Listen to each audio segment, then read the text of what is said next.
Muy buenos días a los distinguidos participantes, consumidores, usuarios, proveedores y público en general. Sean todos bienvenidos a este espacio de capacitación virtual. El día de hoy nos acompañan funcionarios del Ministerio de Economía y Finanzas de la República del Paraguay, quienes abordarán el siguiente tema: la educación financiera como herramienta de desarrollo. A continuación, haré una breve lectura de la biografía de los disertantes.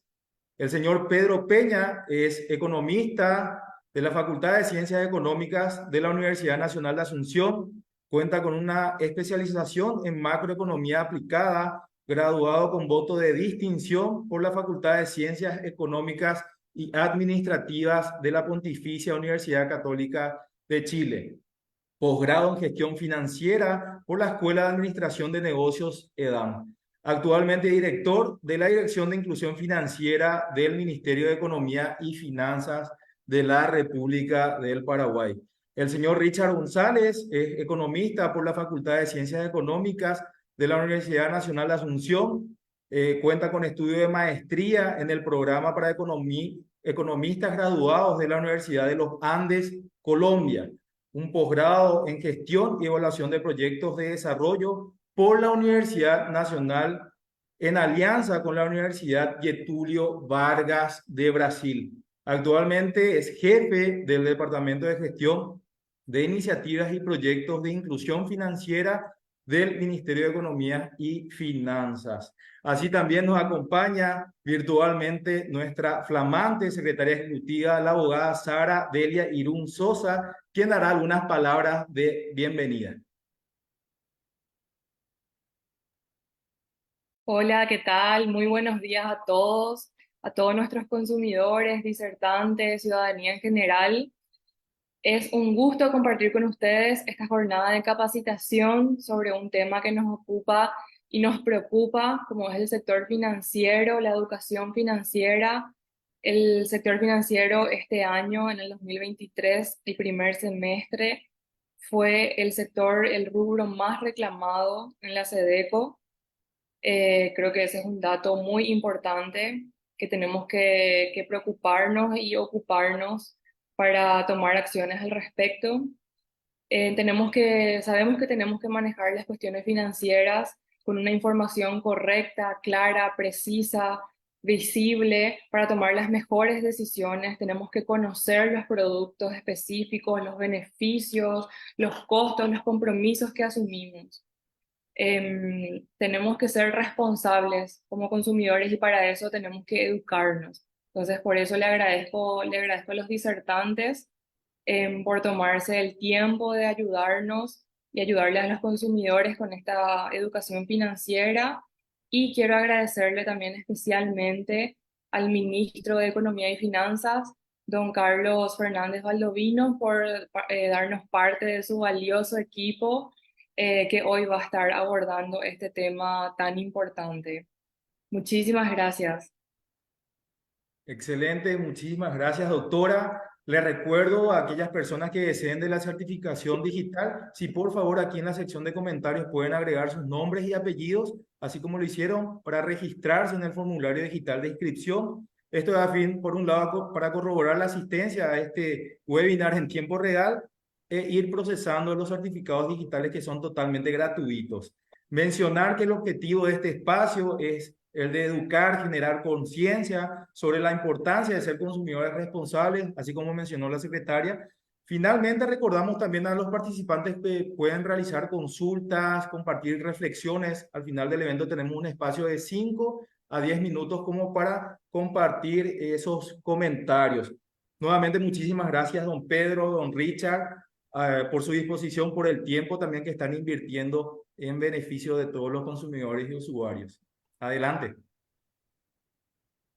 Ya el ministerio estamos contentos de participar en este evento, ¿verdad? Es uno de los objetivos de la estrategia, educar financieramente a todos los segmentos de la población, ¿verdad? Entonces, ya la ministra se adelantó un tema muy importante que es estar educado, eh, ser responsable de nuestras acciones más en temas económicos. Entonces, en base a eso es la educación, ¿verdad? Que no, al estar educados financieramente tomamos decisiones correctas que en el día a día siempre uno toma alguna decisión económica. Entonces, en esta primera parte vamos a ir desarrollando los antecedentes de la estrategia de inclusión financiera, que es una iniciativa del gobierno que más adelante el señor Richard va a ir, va a ir desarrollando lo que es el desarrollo económico en base a la educación financiera.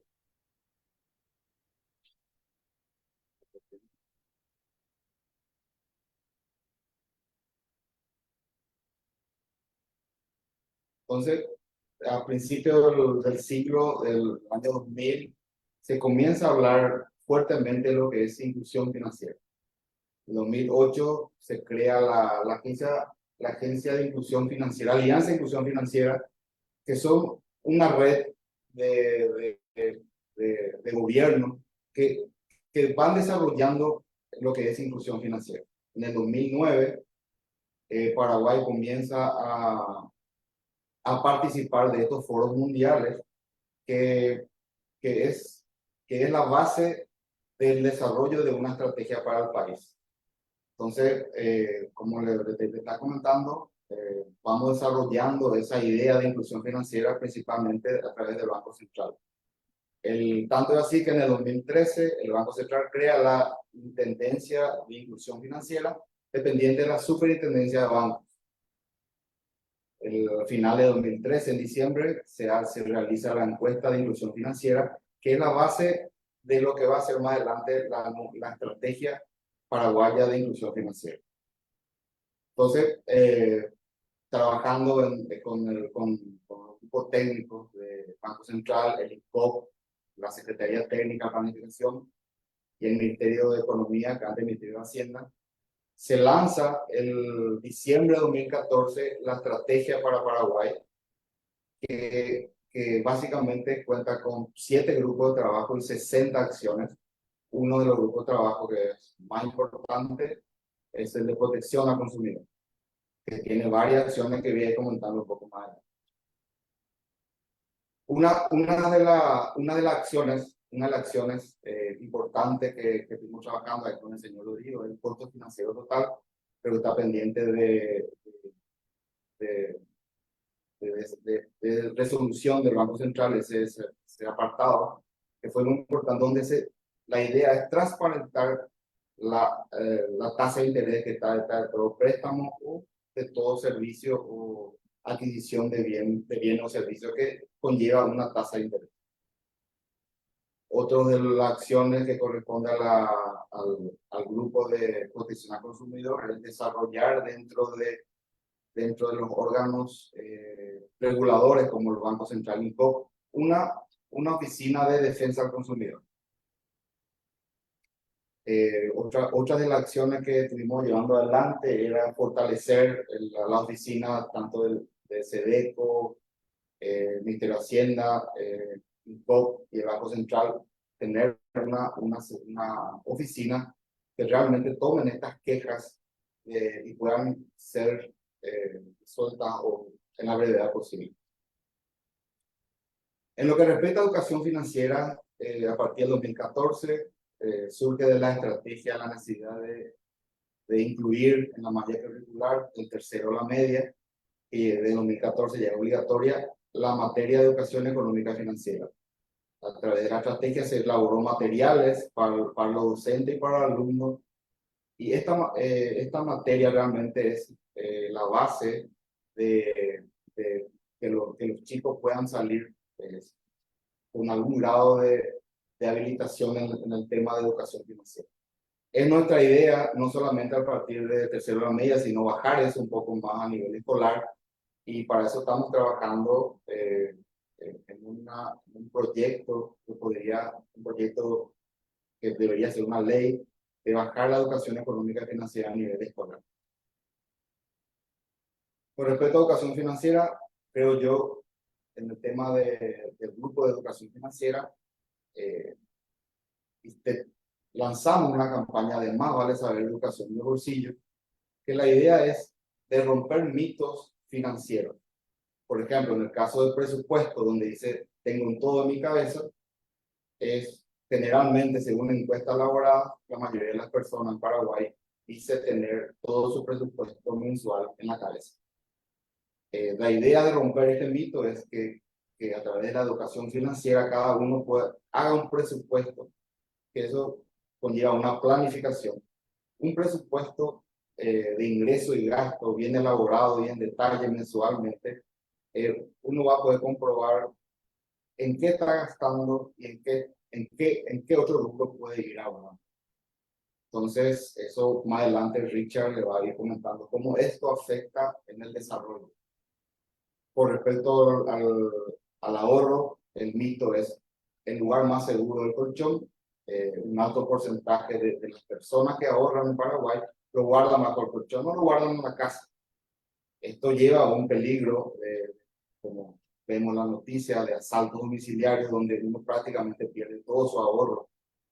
La idea de esto es que se vuelque el ahorro doméstico, digámosle, al sistema financiero formal, ya sea cooperativas, bancos, financieras y, eh, y algunas otras instituciones como las mutuales de cooperativas que puedan uno tener la seguridad de su dinero. Entonces, canalizar esto al sistema financiero formal lleva a que aumente el ahorro nacional y podamos disponer de tasas preferenciales en los proyectos BIPYMES o proyectos personales que querramos, ¿verdad? Entonces, esto va a ser un punto importante cómo afecta el ahorro nacional a la política de desarrollo.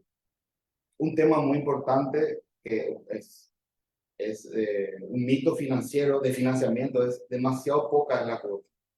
Generalmente, según encuestas, uno analiza la cuota y no analiza la tasa de interés que está detrás. Entonces, como ejemplo, como ejemplo le doy una licuadora, tal vez cueste 250.000 al contado, pero la promoción le dice 10 cuotas de 50.000. Uno mira la cuota y aparentemente es baja, pero al comparar estamos viendo que hay un incremento de 100% en el valor. Entonces, tal vez ahorrando 2 meses podamos adquirir eso al contado y no estamos ahorrando el 100% en tasa de interés.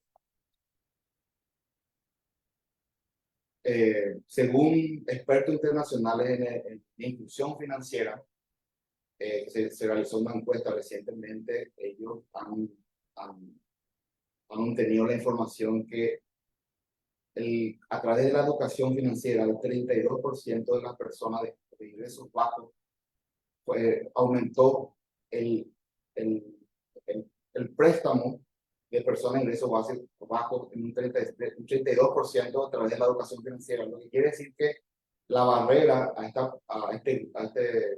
este grupo de personas disminuyó en un 32%. Entonces, acá vemos el impacto de la educación financiera en el acceso al crédito.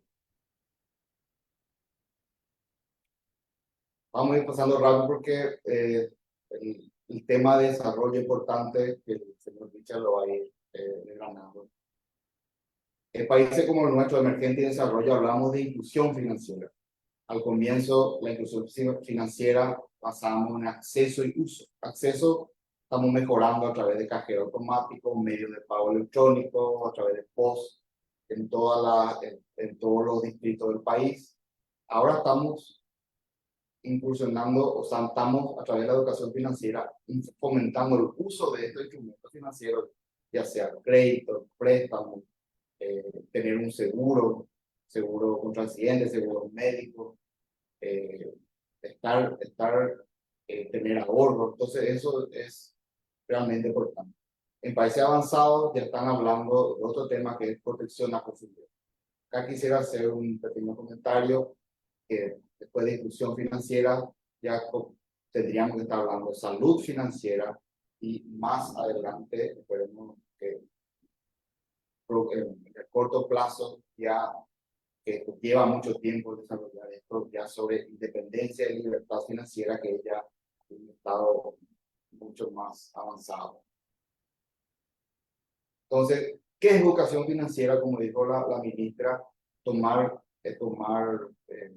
decisiones razonables, ¿verdad? Entonces, la educación financiera básicamente es manejar conceptos financieros económicos básicos como la inflación, tasa de interés y diversificación del riesgo, ¿verdad? Que es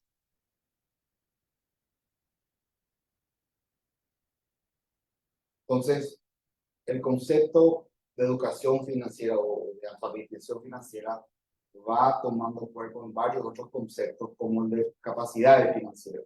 Entonces, según la encuesta que desarrollamos en el 2017-2022, elaborada por la CAF, vamos a ir teniendo varios conceptos en esto sobre capacidad y educación financiera. Con respecto al índice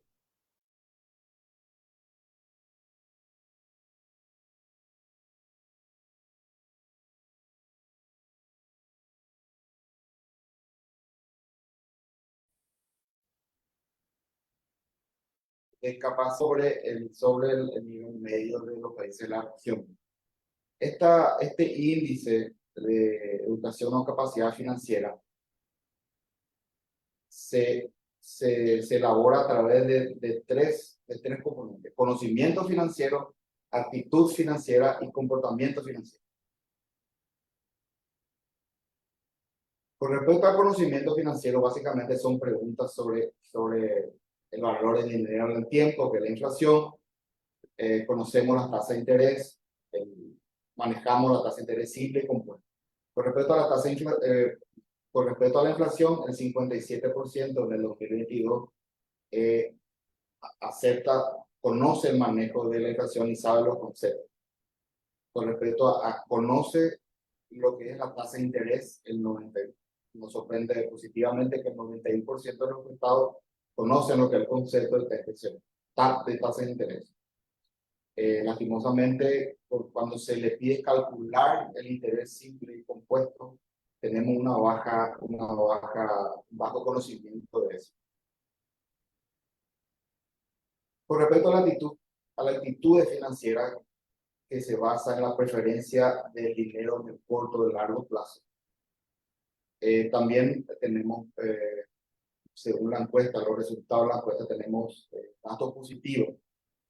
La preferencia en el corto plazo, el 52% de los contados están en desacuerdo. Esto quiere decir que ellos prefieren pensar en el mañana o pensar en el futuro, en el ahora. Entonces, esto es importante resaltar para desarrollar políticas de ahorro en el marco de la estrategia. Con respecto prefiere ahorrar porque son preferencias de largo plazo, el 51% de los encuestados están de acuerdo. Esto quiere decir que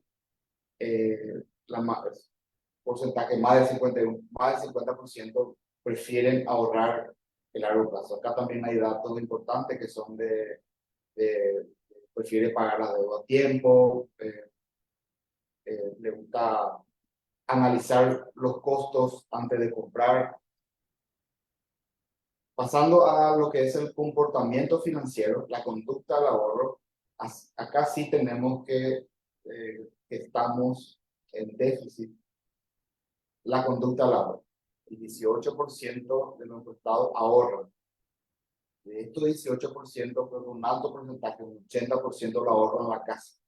Entonces, estas son conductas que tenemos que cambiar a través de la educación financiera. Entonces, a través de la educación financiera, tenemos que ver la importancia del ahorro, la importancia de la planificación, la importancia de tener un presupuesto detallado y llevarlo adelante.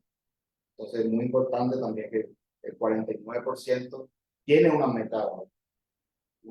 Unos datos sorprendentes fueron que del 49% que tiene una meta de ahorro, algo así como el 65% ahorraba para la educación.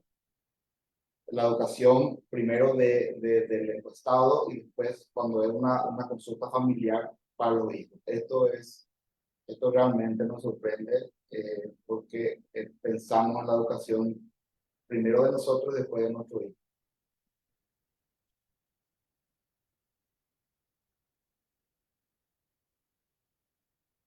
Bueno, esta es la primera parte que quería comentar, de que cómo fue el inicio de la estrategia. Ahora estamos en una etapa de relanzamiento de una nueva estrategia. Tenemos un documento ya elaborado por la CAF, está pendiente de aprobación en el comité. Entonces ya la adelanto, señora ministra, que estaremos comunicando en el momento el lanzamiento, la presentación, la socialización de esto y ya como tuvimos la primera etapa con el director Rodrigo, es la implementación de las nuevas acciones que tenemos ya enfocados varios temas pendientes con el sector de defensa al consumidor. Entonces,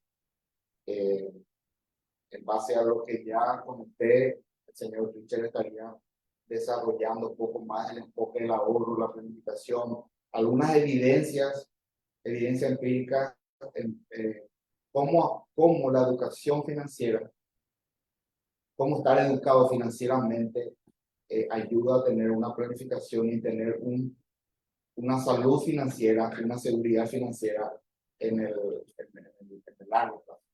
Entonces acá le cedo la palabra al señor Richard González.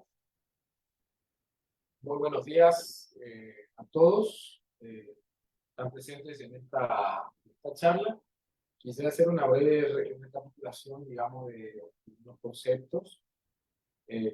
Habíamos visto con el director de Inclusión Financiera, el señor Pedro Peña, que el concepto, una evolución del concepto de educación financiera. Cuando hablábamos de educación financiera, estábamos hablando de conocimiento. Si la persona conoce, entiende lo que es la inflación, si sabe el concepto de tasas de interés, si puede calcular un interés simple, un interés compuesto, si maneja cuestiones, por ejemplo, relacionados al riesgo, es decir, el famoso ejemplo de poner todos los huevos en una canasta o diversificar el riesgo a través de preguntas que se hicieron algunos investigadores y luego se formalizó a través de una metodología específica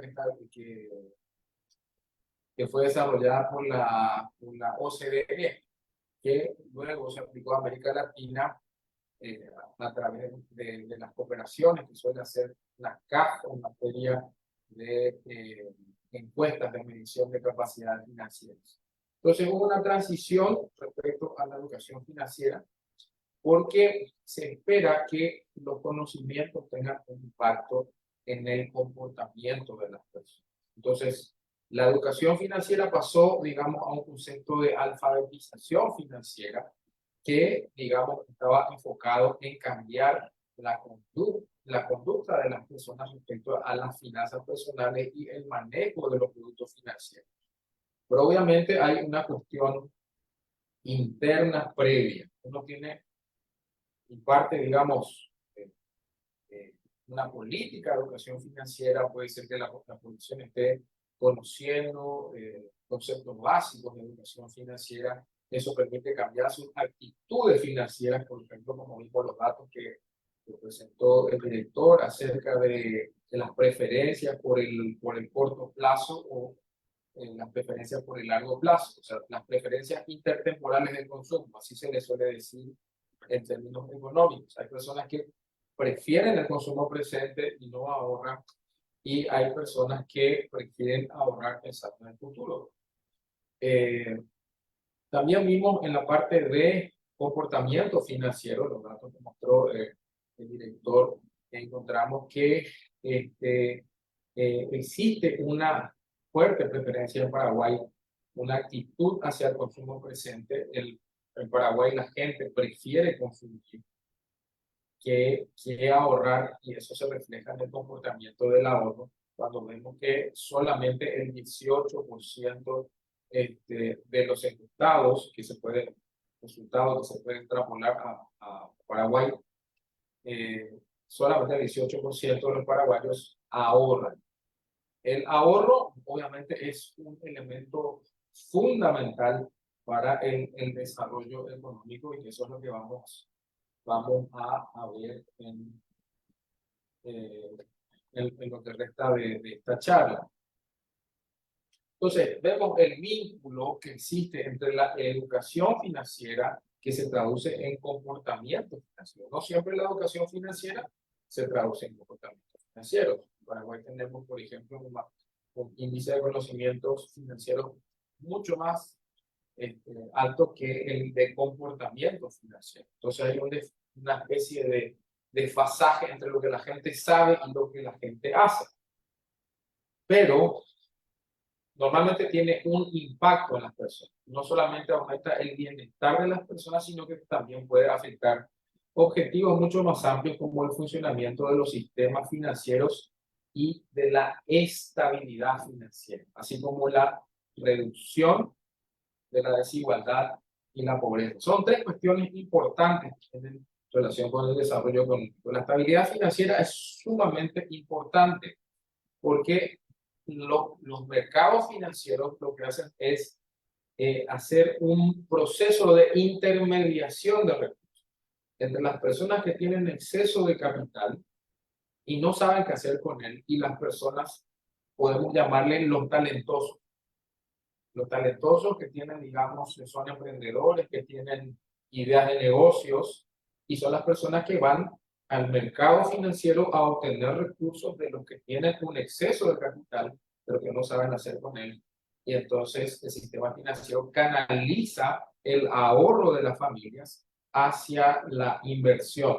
Entonces vemos, podemos idealizar el famoso equilibrio macroeconómico del que el ahorro es igual a la inversión. Entonces tenemos en el sistema financiero dos áreas fundamentales, que es el sector, el sistema bancario, el sistema financiero. También hay instituciones financieras no bancarias, pero también está el mercado de capitales. Eso tiene que ver con la estabilidad. ¿Qué pasa si las personas no están educadas financieramente, no saben utilizar los productos financieros? Puede generar un efecto de inestabilidad en el sistema financiero. Sabemos que la salud del sistema financiero es muy importante para el crecimiento económico porque, como hemos dicho, canaliza la inversión.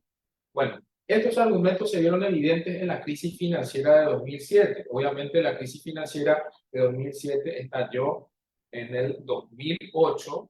Sus efectos, digamos, fueron primero en Estados Unidos, que fue el epicentro, donde quebraron bancos súper importantes. Se le conoce como la crisis de las hipotecas o la crisis subprime. ¿Qué sucedió ahí? Increíblemente fue una cuestión de desconocimiento del sistema financiero, de los productos financieros, porque según expertos del Fondo Monetario, ellos analizan que no solamente las personas tenían un desconocimiento de los productos financieros que ellos estaban comerciando, estaban comprando con productos de inversión en el mercado de activos financieros, en el mercado de valores. Ellos no sabían realmente lo que contenía ciertos paquetes de inversión que tenían, digamos, títulos hipotecarios que quizás ellos no entendían muy bien cómo funcionaban. Inclusive, funcionarios de la Reserva Federal, que eran los que tenían que fiscalizar el sistema financiero, estaban desfasados inclusive de cómo funcionaban ciertos productos financieros, y vemos que finalmente la crisis estalló, quebraron varios bancos. Entonces eso puso de manifiesto que la falta de una comprensión clara y completa de cómo funciona el sistema financiero y los productos financieros que se comercian allí pueden tener un efecto en la estabilidad financiera. Cuando hablamos de inclusión financiera estamos hablando de que hay personas que están excluidas, ¿verdad? Pero existe un problema de asimetrías de la información que también pone a los bancos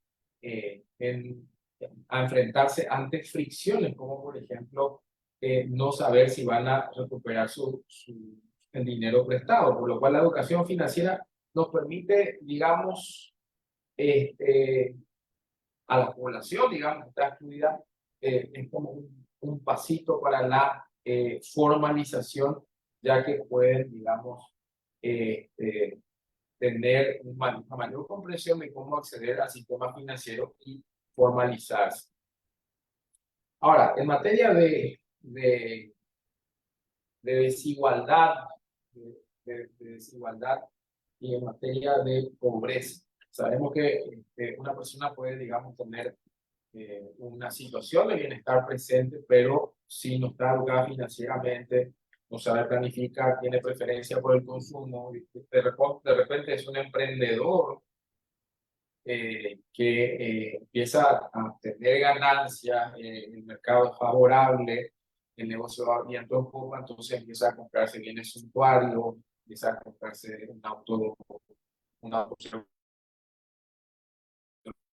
las cosas, ya hace una piscina, te compra una casa en las afueras, y no tiene, digamos, la forma de respaldar eso en el caso de que su negocio cierre repentinamente. Esto pasó en la pandemia del COVID-19. Muchas personas que tuvieron que vender sus activos para poder sobrevivir porque no pudieron trabajar debido a las medidas de restricción de movilidad que se aplicaron durante la pandemia. Entonces, esto puso sobre la mesa la fuerte vulnerabilidad financiera de los hogares, no solamente de los hogares con ingresos bajos, sino también de ingresos altos, medios altos.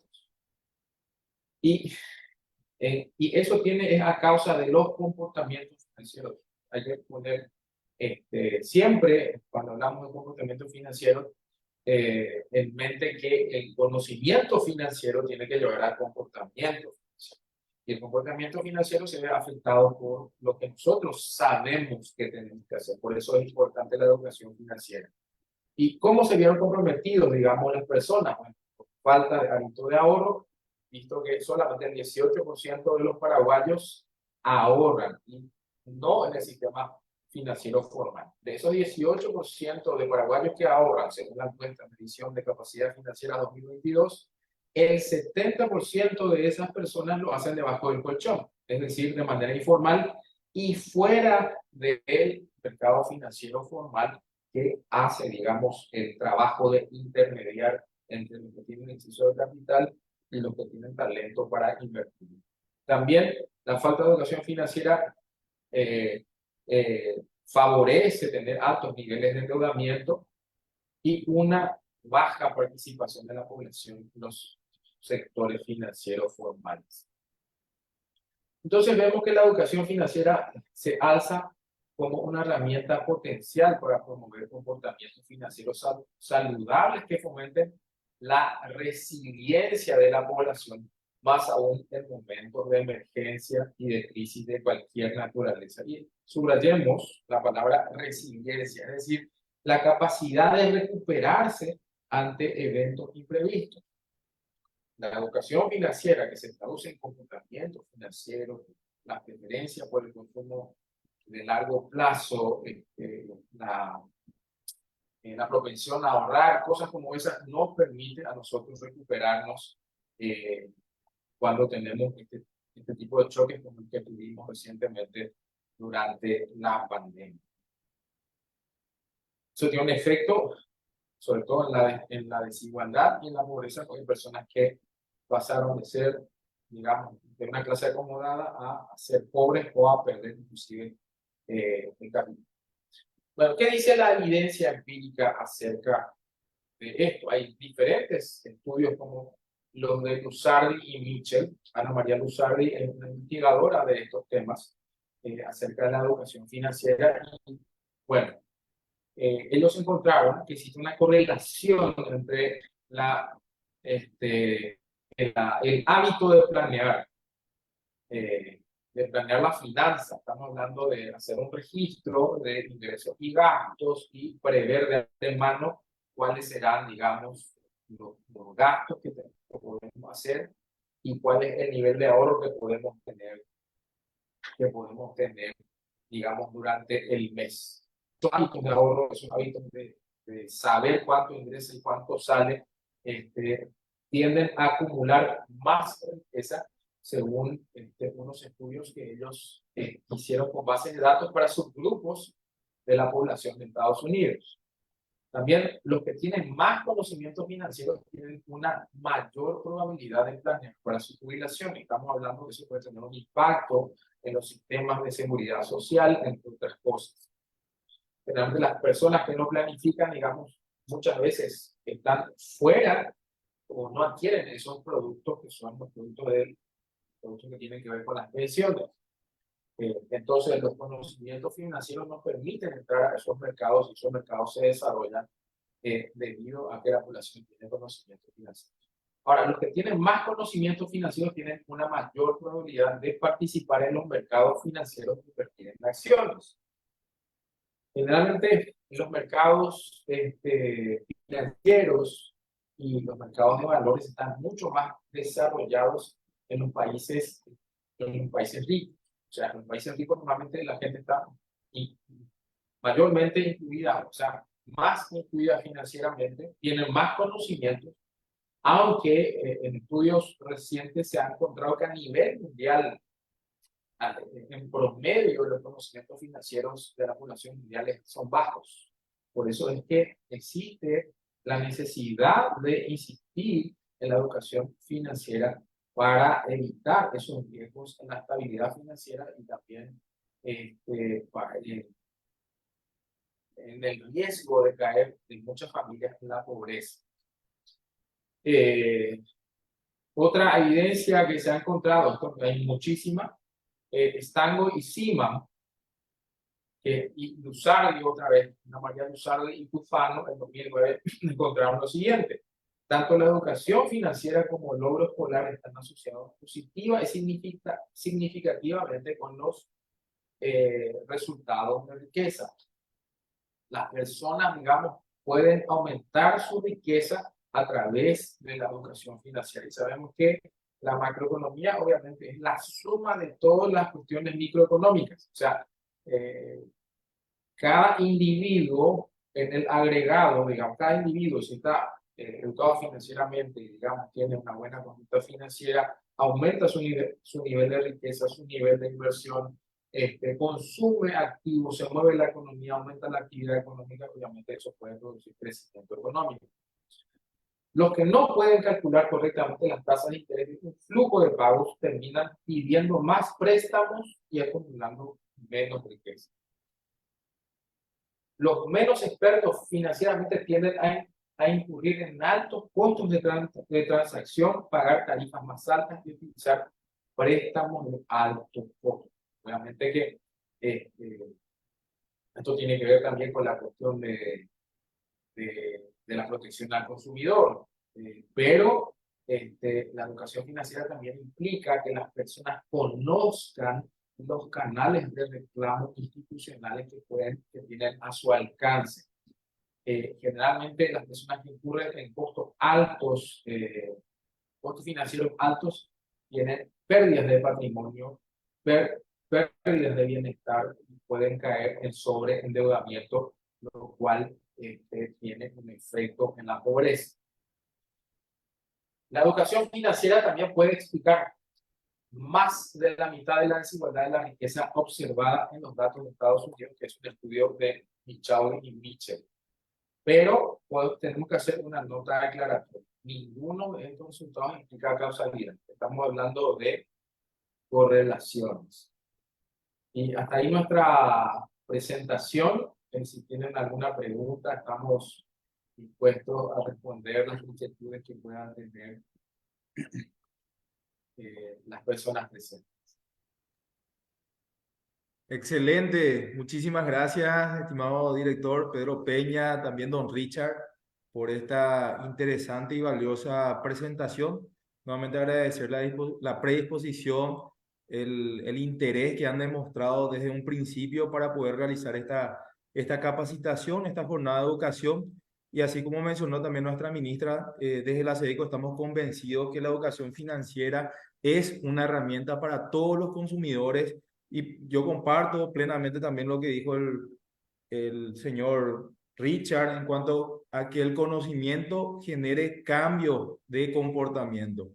Es sumamente, ese vínculo entre estas dos variables es sumamente importante y significativa para mejorar, por supuesto, el consumo, que el consumo sea responsable, sea informado, tener lo que acaban de mencionar ustedes, el contexto de cómo está estadísticamente el Paraguay y bueno, en virtud a ello trabajar como personas, como consumidores en el presupuesto, en optar por las mejores decisiones de compra. Vamos a verificar entonces el chat, a ver si tenemos, creo que hay algunos comentarios. La señora Cindy Duarte menciona justamente eso, la conducta de ahorro, eso falta, la importancia de la planificación a través de la organización y previsión. La siguiente consulta, ¿qué me conviene hoy día? ¿Tener el dinero en casa o guardar en otro lado? No sé si vamos por preguntas. Sí, ahí es claro, ¿verdad? Como la idea primero es incrementar el porcentaje de la persona que ahorra. Segundo es volcar ese ahorro al sistema financiero formal, ¿no? No, dejar en casa implica primero eh, un riesgo de robo, ¿verdad? Un riesgo de asalto, un riesgo de robo domiciliario que, según estadística de la policía, lastimosamente se ha incrementado. Entonces, uno evita ese riesgo de perder todo su ahorro, además del riesgo que implica eso. Y aparte, no gana interés, porque si bien en los mercados están pagando por lo menos 5 o 6%, en las cooperativas más, el, es lo que dice Richard, ir avanzando, tal vez la casa de bolsa pague un poco más con un cierto tema de riesgo. Entonces, es ir educándonos para, qué sé yo, pasar de una cooperativa a un banco, luego una casa de bolsa, ir participando en el sistema financiero. Entonces, ya no parece seguro bajo colchón, pero no lo es. Excelente, muchísimas gracias. Agradecer. Sí. Eso sí, que hay un aporte muy importante, Richard. Generalmente las personas que ahorran bajo colchón creen que está seguro. Existe desde el año 2000 o antes, no estoy exactamente en la fecha, un fondo de garantía de depósito. Entonces los bancos, los depósitos en los bancos están asegurados. Creo que ese porcentaje aumenta, no sé si el 100% en el BNS, ¿verdad? Entonces es cuestión de investigar como un banco del Estado. Excelente, muchas gracias, don Pedro. Bueno, agradecemos a Marco Antonio Colmán, Fernando Araujo, Gaby Bernal, Jorge Darío Olmedo, que están activos también. Hay varios dispositivos conectados, personas, por supuesto, pueden ser muchas más. Vamos con la siguiente pregunta. Necesitamos generar referencia comercial, por eso nos endeudamos. Menciona esta consulta. La siguiente. ¿Por qué si pago el mínimo de la tarjeta nunca pago todo? Creo que es una consulta muy recurrente también esa, don Pedro, Sí, don Richard. con respecto al pago mínimo, justamente uno de los mitos de financiamiento, ¿verdad? Pago solamente el mínimo. Sabemos que el mínimo es, creo que generalmente el 10% de la, 5% o en algunos casos 10% de la deuda, y eso se va a ir acumulando. En 6 meses uno pasa a ver más del 50% de la deuda, y eso se va incrementando, llega un momento que ya es prácticamente impagable. O sea, el manejo de la tarjeta de crédito es un tema muy importante que en algún momento tenemos que abordar, porque realmente es una materia,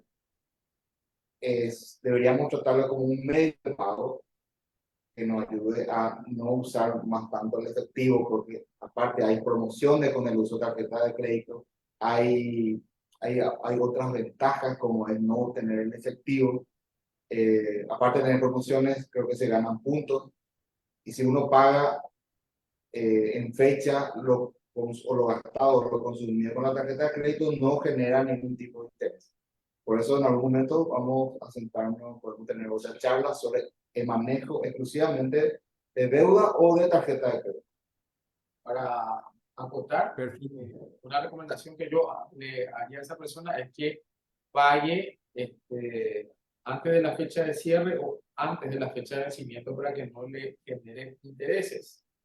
Y el pago mínimo es el 10% mínimo que tiene que pagar la persona para no entrar en intereses moratorios. Entonces, si paga solamente suponiendo que sean 10%, sería el 10% de la deuda, pero la deuda de ese mes todavía está vigente y esa deuda va a generar intereses en el siguiente periodo este,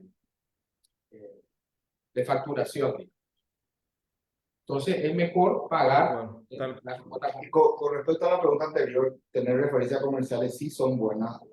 Tener, uno crea una de las acciones de la estrategia fue justamente que, bueno, no se llama Mama Inforcom, o sea, no tener solamente los antecedentes malos, sino los buenos.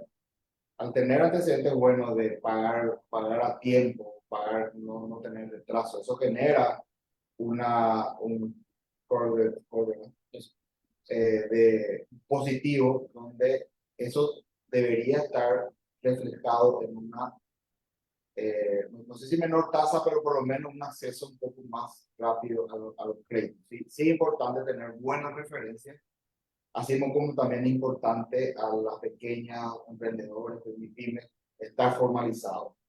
La formalización que nosotros buscamos a través de la estrategia no es un aspecto recaudatorio, sino un aspecto de acceso al crédito formal, lo que implica una menor tasa de interés. Asimismo, muchísimas gracias. También veo Gloria Sosa, súper claro, todo excelente. Muchas gracias. Shirley Mariene, está Diego Balinotti también presente. Siguiente, bueno, vamos con esta última consulta. ¿Cuáles son los riesgos de tomar créditos en el mercado no regulado por el BCP? Y, o sea, la pregunta es fácil, ¿verdad? El mercado no regulado o directamente va a tasa de interés. O sea, el sistema financiero regulado tiene compromiso, cumple con ciertos requisitos. El Banco Central lanza mensualmente su tasa máxima de usura, entonces generalmente estos préstamos de corto plazo, generalmente sin ningún tipo de requisito, se ve reflejado en tasa de interés mucho más elevada que la tasa de usura, que eso se puede ver en la zona de bajo recursos, como es varias veces, siempre escuchamos que en el mercado hay préstamos de un día, de una semana, que son las tasas más o menos generalmente el doble. Entonces esos son préstamos del sistema informal. Entonces, tal vez esa persona informada, educada, puede generalmente, creo que más de 1.800.000 paraguayos y paraguayas están cooperativizados. En las cooperativas pueden recurrir, pueden informarse, un préstamo de corto plazo, un préstamo chico, un préstamo de corto plazo, un préstamo de emergencia, y no recurrir a estos, ¿cómo llamarlos? Usureros, como los porque cobran más caro que la usura. Entonces, no, tenemos que recurrir al sistema financiero formal. Y ahí engancho con el tema del ahorro, el tema del cambio de comportamiento. Si tenemos el hábito de ahorrar, primero en caso de emergencia, vamos a utilizar nuestro ahorro, o como salió una encuesta, generalmente pedimos prestado a un familiar, y después vamos al sistema financiero y no directo. Si no tenemos un ahorro formal, directamente recurrimos al préstamo informal, que conlleva una tasa de interés mucho más elevada. Tal cual, tal cual. Veo aquí Caco Pereira presente, Elizabeth Duarte, excelente, Patricia Cristaldo Moreno, excelente. Fantástico, entonces estamos llegando al final de este webinar. Nuevamente, muchísimas gracias. Estamos concluyendo una jornada muy fructífera. Quiero mencionar que están disponibles nuestras vías de comunicación, aquí el Facebook, donde estamos haciendo la transmisión en vivo de esta jornada. También estamos en X, @SedecoPY, y esta semana lanzamos nuestra nueva plataforma en Instagram. Estamos con la cuenta Sedeco-PY. Y por supuesto nuestra página web también, www.sedeco.gov.py. Agradecerle a cada uno de ustedes, a los participantes que han contribuido también con los comentarios, reflexiones. a los funcionarios de la Dirección de Inclusión Financiera del Ministerio de Economía y Finanzas del Paraguay, muchísimas gracias por el tiempo destinado a consumidores, usuarios y proveedores. Esperando que este contenido haya sido valioso para aumentar el conocimiento de todos, me despido. Así que don Pedro, don Richard, muchísimas gracias. Será hasta pronto. Que pasen bien. Ya, muchas gracias.